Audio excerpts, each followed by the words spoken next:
Hello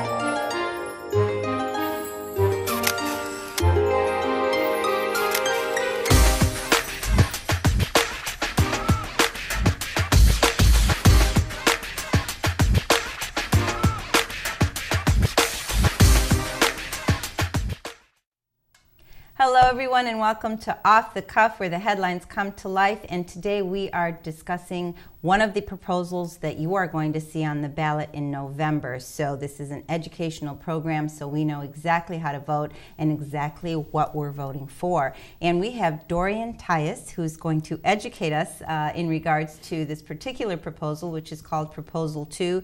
He is actually the Regional Director of Education for Voters, Not Politicians. And you're also a lawyer during your day job. That is true. Absolutely.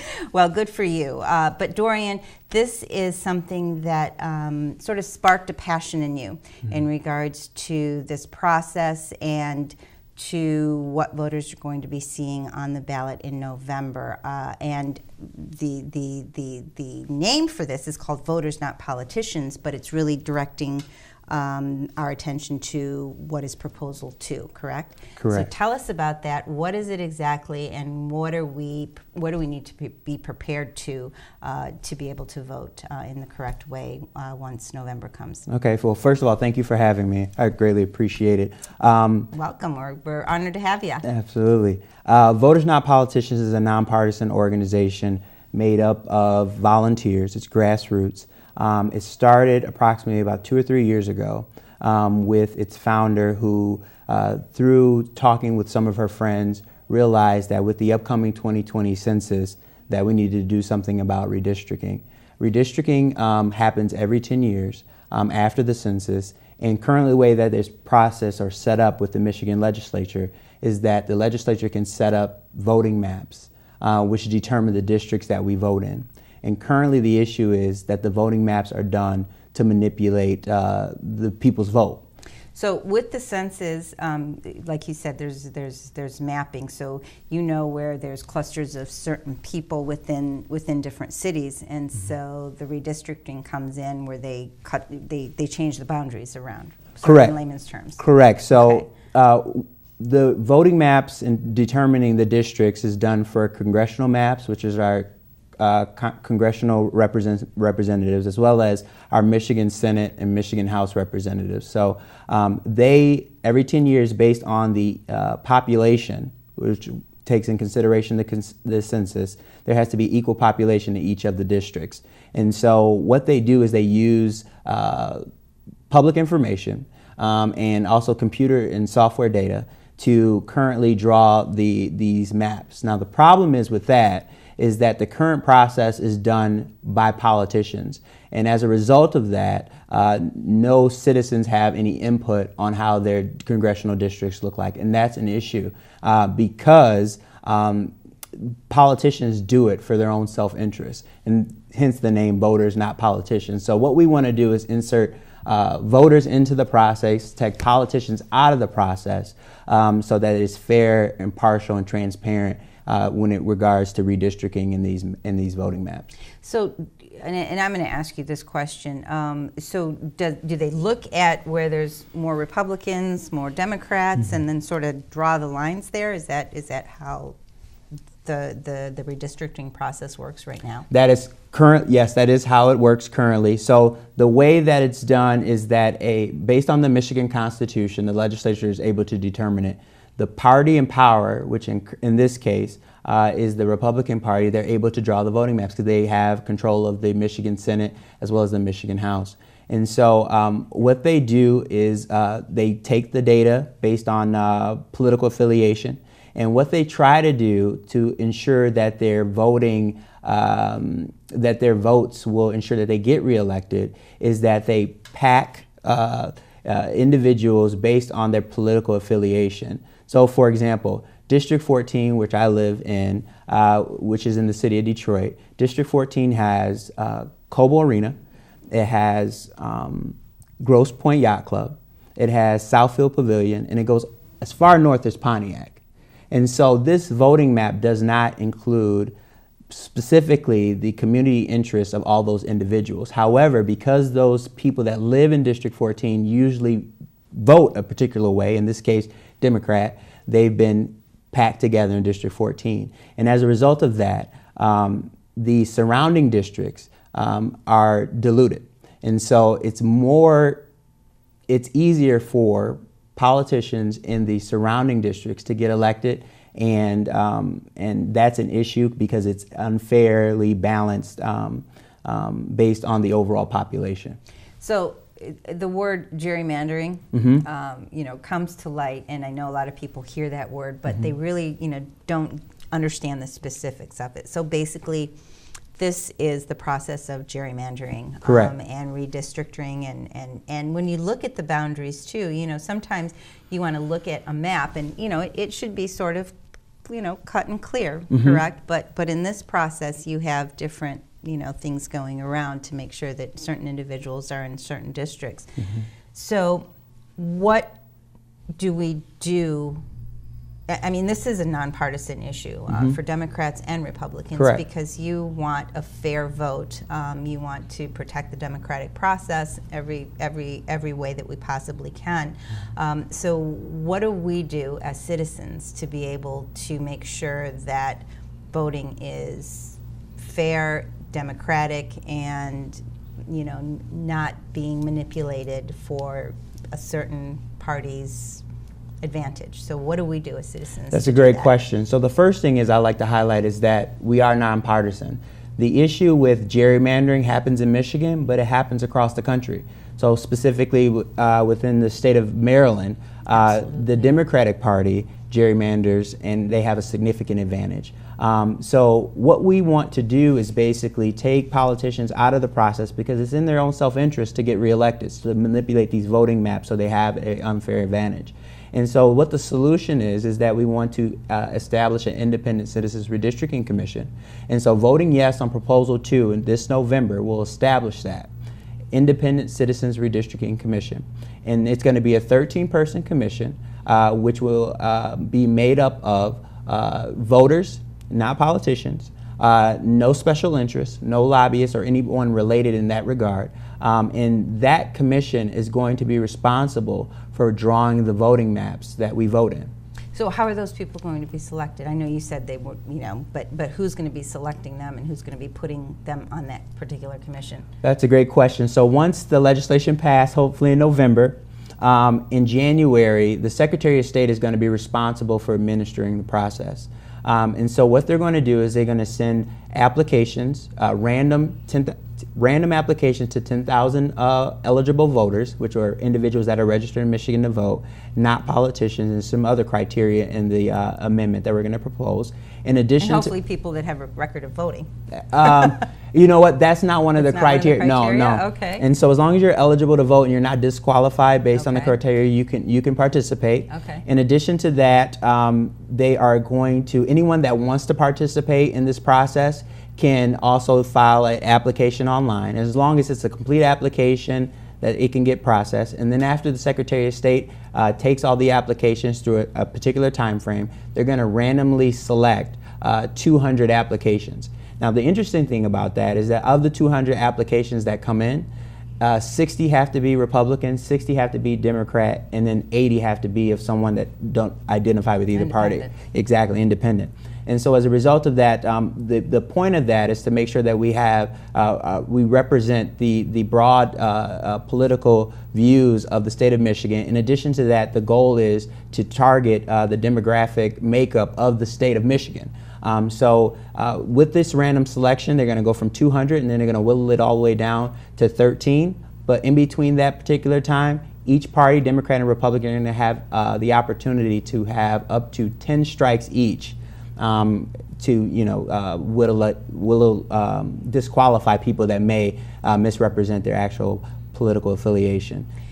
So Dorian, I mean, this sounds like a fair process where, the citizens would be the ones to, draw the boundaries and make sure that everything is fair. So who are the individuals that would give pushback and would not want this proposal to go through? That's a great question. And let me start here. So when we got the 425,000 petitions to get it actually on the ballot, we've gotten a lot of pushback by within the state of Michigan from, unfortunately, the Republican Party and their special interests, specifically the Michigan Chamber of Commerce. They've been funding different efforts to push back on this. And as a result of that, we had to kind of fight through the Michigan Court of Appeals as well as the Michigan State Supreme Court to actually get this on the ballot in November. So if Democrats have the same kind of advantage, like you said in Maryland, to sway the vote in regards to districting, why would there be such a pushback? Or is it because of the demographics here in Michigan? Yeah, just because and that's a great question. Because the way that the current House and Senate with our legislature is made up in the state of Michigan, Republicans have control. And so as a result of that, they want to maintain control, and so they're trying to push back in that regard. And like we said, in Maryland, the same thing is happening as well. So the best. The Democrats want to keep absolutely, control. Absolutely. So the best thing to do is just kind of take politicians out of the process. And when we've talked to voters, everyday voters are buying into this because when it comes down to our districts. When we vote in our districts, it determines so many different things, our socioeconomic interests, our schools and things of that nature. Citizens should have input on what their districts look like and what it's made up of.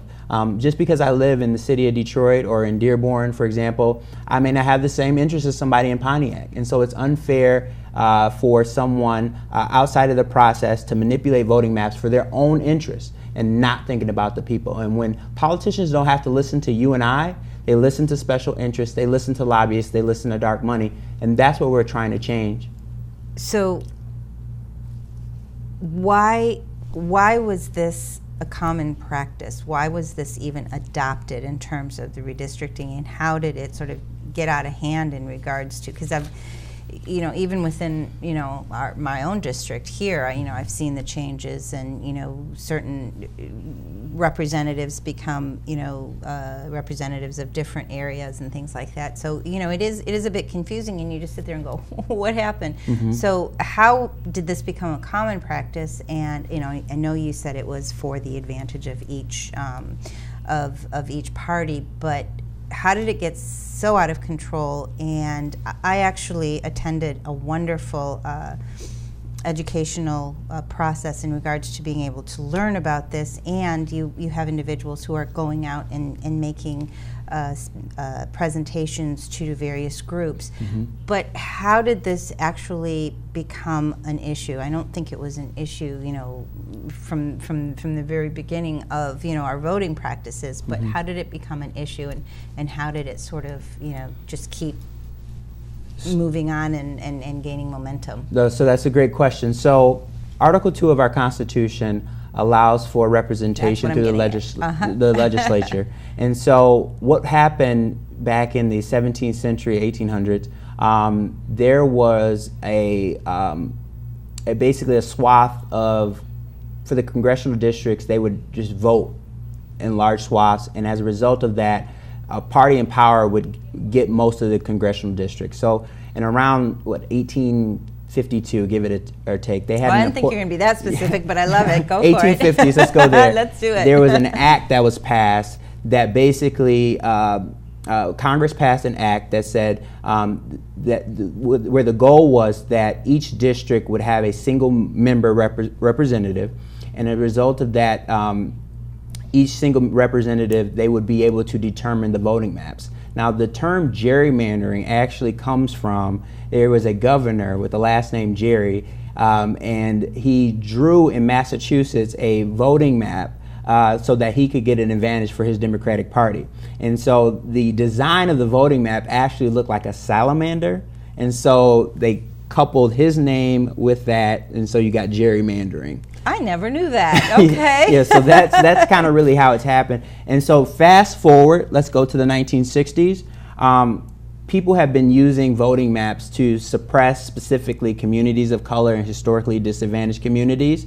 And so one of the requirements, federal requirements, is that the voting maps have equal population across the board, specifically within congressionally. as well as within the state constitution that requirement is there. And so one of the actual provisions that was included in there to protect against communities that were disadvantaged was the Voting Rights Act.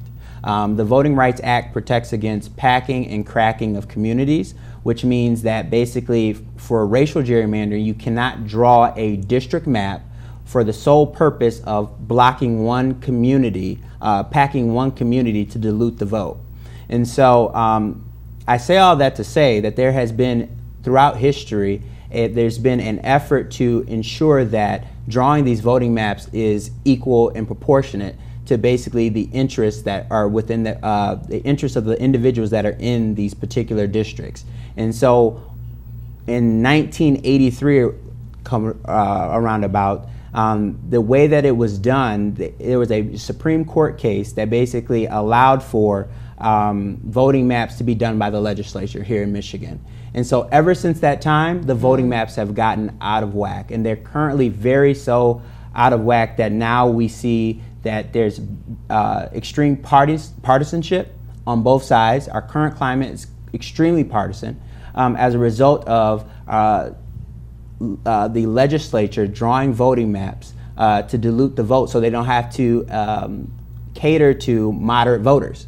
And so by capturing voters that are extreme on either side and packing those, which is called partisan gerrymandering, then they are able to kind of manipulate the vote and get things done in Lansing. And that has been an issue within the last 10 years as it pertains to a lot of things that have going on in terms of legislation that's been passed. For example, emergency managers, you know, as it pertains to things that have been passed for labor unions and things of that nature. And so people try to get progress on getting those policies removed. However, because our current landscape is so partisan, it's hard for any change to happen when one party is in control of the legislature as well as the executive branch, in this case the governor.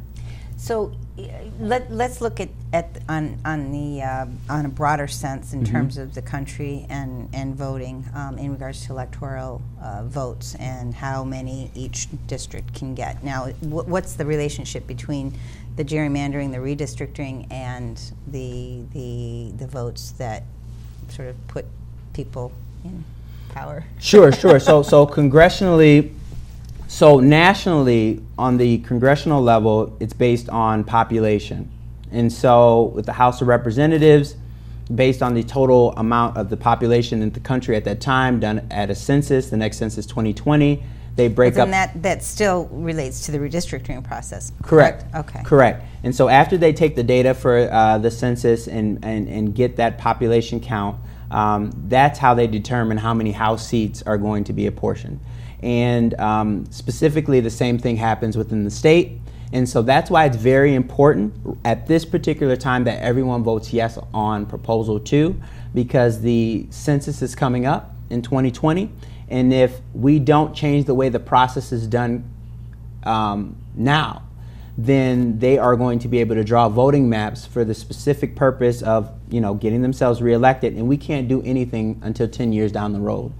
So that's why it's so critical for everyone to, you know, learn more about Proposal 2, to vote yes on Proposal 2, to establish an independent citizens redistricting commission, so that we kind of change this process. And so after the census, we can draw voting maps that represent our own interests. Let me give you one more example. In 2016, in our Senate selection, Senate seats here in the state of Michigan is approximately 38 seats.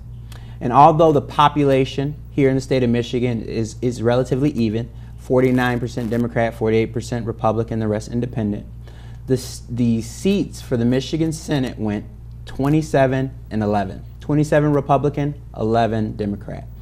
That's not a fair representation of the actual proportion of the will of the people. Right. And that's a problem, and it's even worse with the House. And so, you know, this has been a problem that has been needed to be addressed for a long time. Community organizations have been wanting to tackle this problem for a long time, and it's just awesome that we currently have a vehicle in place, you know, through Voters Not Politicians, to mobilize citizens to get out the vote, to mobilize citizens to inform people about the importance of establishing an independent citizens redistricting commission. And this model is not new. It's currently being implemented in Arizona, Alaska, Montana, Idaho, California, and so it's working. And and it's not against the Constitution. It's not unconstitutional.